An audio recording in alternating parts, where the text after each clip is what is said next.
Hello everyone. Today we will learn a short and inspiring story from the lesson My Childhood by Dr. APJ Abdul Kalam, the Missile Man of India. My Childhood. This lesson is included in Beehive Class 9th English book. In this video, we only study its first part. This lesson is an extract from the book Wings of Fire. Wings of Fire is actually autobiography of Dr. APJ Abdul Kalam. It tells the story of his childhood struggles, hard work and journey to becoming India's missile man and president. So, let's begin from before you read section. My childhood means मेरा बचपन. Can you think of any scientist who have also been statesman? क्या आप किसी वैज्ञानिक के बारे में सोच सकते हैं जो राजनेता भी रहे हैं? स्टेट्समैन यानी राजनेता. APJ Abdul Kalam, whose projects in space, defense and nuclear technology guided India into the 21st century, became our 11th president in 2002. APJ Abdul Kalam, जिनकी अंतरिक्ष रक्षा और परमाणु प्रौद्योगिकी में परियोजनाओं ने 21वीं सदी में भारत का मार्गदर्शन किया, 2002 में हमारे 11वें राष्ट्रपति बने. स्पेस यानी अंतरिक्ष, डिफेंस यानी रक्षा, न्यूक्लियर टेक्नोलॉजी यानी परमाणु प्रौद्योगिकी. In his autobiography Wings of Fire, he speaks of his childhood. अपनी आत्मकथा Wings of Fire में वह अपने बचपन के बारे में बताते हैं. I was born into a middle class Tamil family in the island town of Rameshwaram in the erstwhile Madras state. मैं तत्कालीन मद्रास राज्य में रामेश्वरम के द्वीपीय शहर में एक मध्यम वर्गीय तमिल परिवार में पैदा हुआ था. erstwhile यानी फॉर्मर या तत्कालीन. My father Jainuladin had neither much formal education nor much wealth. Despite these disadvantages, he possessed great innate wisdom and a true generosity of spirit. मेरे पिता जैनुलाब्दीन के पास न तो अधिक औपचारिक शिक्षा थी और न ही अधिक धन, लेकिन इन कमियों के बावजूद उनमें गहरी जन्मजात बुद्धिमत्ता और सच्ची उदारता की भावना थी. वेल्थ यानी धन, डिस्पाइट यानी बावजूद, डिसएडवांटेजेस यानी कमियां, पजेस्ड यानी के पास होना, इनेट विजडम यानी जन्मजात ज्ञान, ट्रू जेनरोसिटी यानी सच्ची उदारता, स्पिरिट का मतलब यह होगा भावना. He had an ideal helpmate in my mother Ashiyamma. उनके पास मेरी माँ आशियम्मा के रूप में एक आदर्श सहायक थी. I do not recall the exact number of people she fed every day, but I am quite certain that far more outsiders ate with us than all the members of our own family put together. मुझे लोगों की संख्या याद नहीं है जिन्हें वह हर दिन खाना खिलाती थी, लेकिन मैं काफ़ी निश्चित हूँ कि कुल मिलाकर हमारे अपने परिवार के सभी सदस्यों की तुलना में कहीं अधिक बाहरी लोग हमारे साथ खाना खाते थे। I was one of many children, a short boy with rather undistinguished looks, born to tall and handsome parents. मैं कई बच्चों में से एक था, एक छोटे कद का लड़का जिसका रूप आकार लगभग साधारण था, लंबे और सुंदर माता पिता के घर पैदा हुआ था। अनडिस्टिंग्विश्ड यानी सामान्य या साधारण। We lived in our ancestral house, which was built in the middle of the 19th century. हम अपने पैतृक घर में रहते थे जो 19वीं सदी के मध्य में बनाया गया था। एंसेस्ट्रल हाउस यानी पैतृक घर। It was a fairly large pakka house made of limestone and brick on the Mosque Street in Rameshwaram. यह एक काफी बड़ा पक्का घर था जो रामेश्वरम की मस्जिद वाली गली में चूना पत्थर और ईंट से बना हुआ था। लाइमस्टोन यानी चूना पत्थर। My austere father used to avoid all inessential comforts and luxuries. मेरे अति संयमी पिता सभी गैर अनिवार्य सुख सुविधाओं और विलासिताओं से बचने का प्रयास करते थे। ऑस्टियर यानी अति संयमी या सादा, कठोर और सख्त। However, all necessities were provided for in terms of food, medicine और clothes. हालांकि भोजन, दवा या कपड़ों के संदर्भ में सभी आवश्यकताएं प्रदान की गई थी।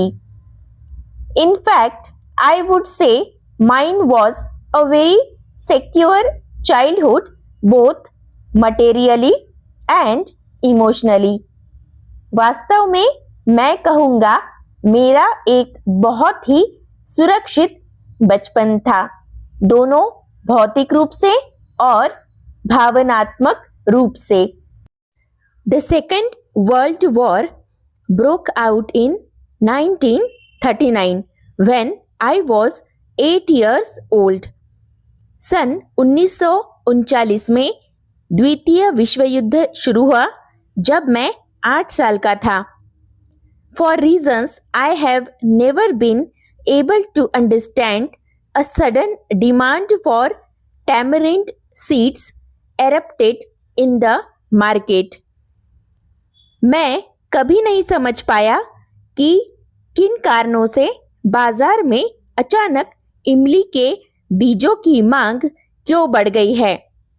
टैमरिंड यानी इमली, erupted मतलब अचानक हुआ। I used to collect the seeds and sell them to a provision shop on Mosque Street. मैं बीज इकट्ठा किया करता था और उन्हें मस्जिद की गली में एक किराने की दुकान पर बेच देता था। प्रोविजन शॉप मतलब किराने की दुकान। A day's collection would fetch me the princely sum of 1 आना। एक दिन के संग्रह से मुझे अच्छा खासा 1 आना मिल जाता था। फेच यानी लाना, प्रिंसली सम यानी बहुत बड़ी रकम, आना यानी एक पुराना सिक्का। My brother-in-law Jalaluddin would tell me stories about the war which I would later attempt to trace in the headlines in Dinamani. मेरे जीजा जलालुद्दीन मुझे युद्ध के बारे में कहानियाँ बताते थे, जिन्हें मैं बाद में दीनामणि की सुर्खियों में ढूंढने का प्रयास करता था। Our area being isolated was completely unaffected by the war. हमारा क्षेत्र अलग थलग होने के नाते युद्ध से पूरी तरह से अप्रभावित था। आइसोलेटेड यानी अलग, अनअफेक्टेड यानी अप्रभावित। But soon India was forced to join the allied forces and something like a state of emergency was declared. लेकिन जल्द ही भारत को संबद्ध सेनाओं में शामिल होने के लिए मजबूर होना पड़ा और एक तरह की आपातकाल स्थिति की घोषणा की गई। Allied forces means the armies of UK, USA and Russia during the Second World War. आगे बढ़ते हैं। The first casualty came in the form of the suspension of the train halt at Rameswaram station. पहली आपात खबर Rameswaram station पर train रुकने के निलंबन के रूप में आई। कैजुअल्टी मीन्स इमरजेंसी, हताहत या आपात। सस्पेंशन यानी अस्थायी रोक। हॉल्ट यानी स्टॉप, रुकना या रोकना। The newspapers now had to be bundled and thrown out from the moving train on the Rameshwaram road between Rameswaram and Dhanushkodi. अब अखबारों को बंडल बनाकर रामेश्वरम और धनुषकोडी के बीच रामेश्वरम रोड पर चलती ट्रेन से बाहर फेंकना पड़ता था। That forced my cousin Samsuddin, who distributed newspapers in Rameshwaram, to look for a helping hand to catch the bundles, and as if naturally I filled the slot.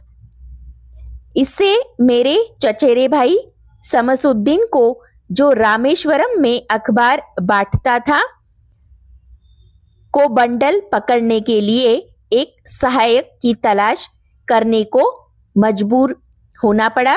जैसा कि स्वाभाविक था, मैंने यह काम किया। Samsuddin helped me earn my first wages. Half a century later, I can still feel the surge of pride in earning my own money for the first time. तो अब्दुल कलाम कहते हैं, समसुद्दीन ने मेरी पहली मजदूरी कमाने में मेरी मदद की। आधी सदी बाद मैं अभी भी पहली बार अपने पैसे कमाने में गर्व की अनुभूति महसूस कर सकता हूँ। वेजेस यानी मजदूरी या वेतन। सर्ज ऑफ प्राइड यानी गर्व की लहर। Every child is born with some inherited characteristics into a special socio-economic and emotional environment and trained in certain ways by figures of authority. हर बच्चे का जन्म एक विशिष्ट सामाजिक, आर्थिक और भावनात्मक वातावरण में विरासत में मिली कुछ विशेषताओं के साथ होता है और आधिकारिक लोगों द्वारा कुछ तरीके से प्रशिक्षित किया जाता है। इनहेरिटेड यानी विरासत में मिला। सोशियो इकोनॉमिक यानी सामाजिक, आर्थिक। ऑथोरिटी यानी अधिकार। I inherited honesty and self discipline from my father, from my mother. I inherited faith in goodness and deep kindness, and so did my 3 brothers and sister. मुझे अपने पिता से ईमानदारी और आत्म अनुशासन विरासत में मिली। मेरी माँ से मुझे अच्छाई और गहरी दयालुता में विश्वास विरासत में मिला, और मेरे 3 भाइयों और बहनों को भी मिले थे। गुडनेस यानी अच्छाई, काइंडनेस यानी दया या सहानुभूति। I had 3 close friends in my childhood: Ramnath Shastri, Aravindan and Shiva Prakashan. बचपन में मेरे 3 करीबी दोस्त थे: रामनाथ शास्त्री, अरविंदन और शिव प्रकाशन। All these boys were from Orthodox Hindu Brahmin families. ये सभी लड़के रूढ़िवादी हिंदू ब्राह्मण परिवारों में से थे। ऑर्थोडॉक्स यानी रूढ़िवादी। As children, none of us ever felt any difference amongst ourselves because of our religious differences and upbringing. बच्चों के रूप में हम में से किसी ने भी कभी हमारे धार्मिक मतभेदों और परवरिश की वजह से आपस में कोई अंतर महसूस नहीं किया। अपब्रिंगिंग यानी परवरिश या पालन पोषण। In fact, Ramanath Shastri was the son of Pakshi Lakshman Shastri, the high priest of the Rameshwaram temple. दरअसल रामनाथ शास्त्री रामेश्वरम मंदिर के उच्च पुजारी पाक्षी लक्ष्मण शास्त्री का पुत्र था। Later, he took over the priesthood of the Rameshwaram temple from his father. Aravindan went into the business of arranging transport for visiting pilgrims, and Shiva Prakashan became a catering contractor for the Southern Railways. बाद में उन्होंने अपने पिता से रामेश्वरम मंदिर का पौरोहित्य ग्रहण किया। अरविंदन तीर्थ यात्रियों के आने के लिए परिवहन की व्यवस्था करने के कारोबार में लग गया, और शिव प्रकाशन दक्षिण रेलवे के लिए एक खान पान ठेकेदार बन गया। पिलग्रिम्स यानी तीर्थयात्री, प्रीस्टहुड मतलब पौरोहित्य। During the annual Shri Sita Ram Kalyanam ceremony, our family used to arrange boats with a special platform for carrying idols of the Lord from the temple to the marriage site situated in the middle of the pond called Rama Tirtha, which was near our house. वार्षिक श्री सीता राम कल्याणम समारोह के दौरान हमारा परिवार भगवान की मूर्तियों को मंदिर से हमारे घर के पास तालाब के बीच स्थित विवाह स्थल राम तीर्थ तक ले जाने के लिए विशेष मंच वाली नावों की व्यवस्था करता था। आइडॉल्स यानी मूर्तियां। Events from the Ramayana and from the life of the prophet were The bedtime stories my mother and grandmother would tell the children in our family. Ramayana और पैगंबर के जीवन की घटनाएं रात को सोने की कहानियां थी जो मेरी माँ और दादी हमारे परिवार में बच्चों को सुनाती थी. प्रोफेट यानी पैगंबर या ईश्वर का दूत. इस प्रकार माय चाइल्डहुड इस लेसन का पार्ट 1 यही समाप्त होता है. अगला वीडियो जरूर देखिएगा. Please like, share and subscribe.